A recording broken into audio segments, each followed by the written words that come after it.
2024 সাল, নতুন বছরে নতুন নতুন রেজলিউশন। উত্তর কোরিয়ার শীর্ষ নেতা কিম জং উনের রেজলিউশন অন্য।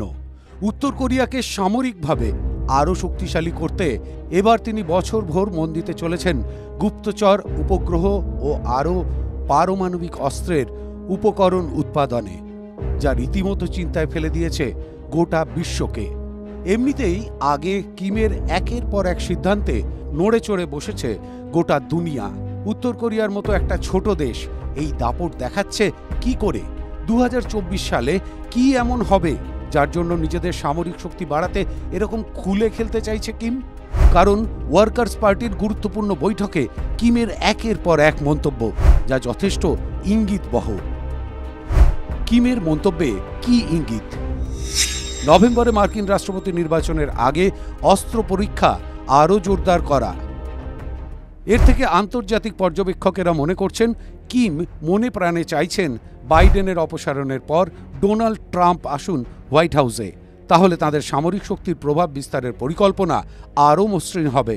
শনিবার শেষ হওয়া এই দিনের বৈঠকে কিম বলেন, মার্কিন যুক্তরাষ্ট্র ও তাদের সাথে থাকা দেশগুলোর উত্তর কোরিয়া বিরোধী পদক্ষেপ অত্যন্ত জঘন্য, যা চরম পর্যায়ে পৌঁছেছে ইতিহাসে, যা নজিরবিহীন।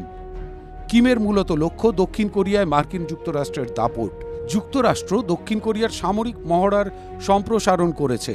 দক্ষিণ কোরিয়ায় মার্কিন বোমারু বিমান এবং পারমাণবিক অস্ত্র সম্বলিত সাবমেরিনের মতো শক্তিশালী অস্ত্রশস্ত্র অস্থায়ীভাবে জমা হচ্ছে, যা চিন্তা বাড়াচ্ছে উত্তর কোরিয়ার। তাই তো নিজেদের শক্তি বাড়াতে আট ঘাট বেঁধে নামছে উত্তর কোরিয়া। কি পরিকল্পনা রয়েছে উত্তর কোরিয়ার? নভেম্বরে উৎক্ষেপণ হয়েছে দেশের প্রথম গোয়েন্দা উপগ্রহ। আগামী বছর আরও 3টি সামরিক গুপ্তচর উপগ্রহ উৎক্ষেপণের পরিকল্পনা করেছেন। পরিকল্পনায় পারমাণবিক অস্ত্র তৈরির জন্য প্লুটোনিয়াম এবং ইউরেনিয়ামের মতো উপকরণ উৎপাদন, সাবমেরিনের সক্ষমতা বাড়াতে এবং সশস্ত্র ড্রোনের মতো অস্ত্র তৈরিতে জোর, আধুনিক মনুষ্যবিহীন যুদ্ধ সরঞ্জাম বিকাশের নির্দেশ। উত্তর কোরিয়া রাশিয়া ও চীনের সঙ্গে সহযোগিতা জোরদার করার চেষ্টা করছে।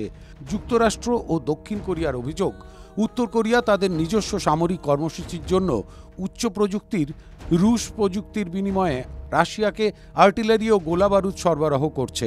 গোটা বিষয়টি নজর এড়াচ্ছে না ন্যাটোর। ন্যাটো উত্তর কোরিয়ার প্রতিটি পদক্ষেপে রাখছে নজর। ন্যাটোতে নিযুক্ত যুক্তরাষ্ট্রের স্থায়ী প্রতিনিধি জুলিয়ান স্মিথ জানান, মার্কিন গোয়েন্দা তথ্য ইঙ্গিত দিচ্ছে যে উত্তর কোরিয়া রাশিয়াকে 1000-এরও বেশি কন্টেইনার সামরিক সরঞ্জাম ও গোলাবারুদ সরবরাহ করেছে। আজ ন্যাটো চিন্তিত হচ্ছে, কিন্তু দক্ষিণ কোরিয়া অনেক দিন ধরেই সতর্কতা দিতে শুরু করেছে। দক্ষিণ কোরিয়ার কর্মকর্তারা বলেছেন, রাশিয়ার সহায়তায় উত্তর কোরিয়া 21শে নভেম্বর প্রথমবারের মতো তাদের গুপ্তচর উপগ্রহটি কক্ষপথে স্থাপন করতে সক্ষম হয়েছে।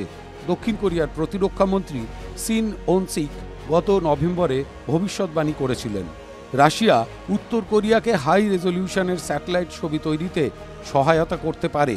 উত্তর কোরিয়া যেভাবে নিজেদের ক্ষমতায়নের জন্য চীন ও রাশিয়ার সঙ্গে হাত মেলাচ্ছে, তাতে চিন্তা বাড়বে ভারতেরও। কিমের ক্ষমতা খর্ব করার জন্য এবার ভারত যুক্তরাষ্ট্র উঠে পড়ে লাগবে অদূর ভবিষ্যতে, তার যেন ইঙ্গিত মিলছে। কিমের মতো নেতার এই বাড়বাড়ন্ত আখেরে বিশ্বের পক্ষে ক্ষতিকর, যা দমাতে উদ্যোগী হওয়ার সম্ভাবনা বাড়ছে বিরোধী রাষ্ট্রগুলির। TV9 Bangla digital.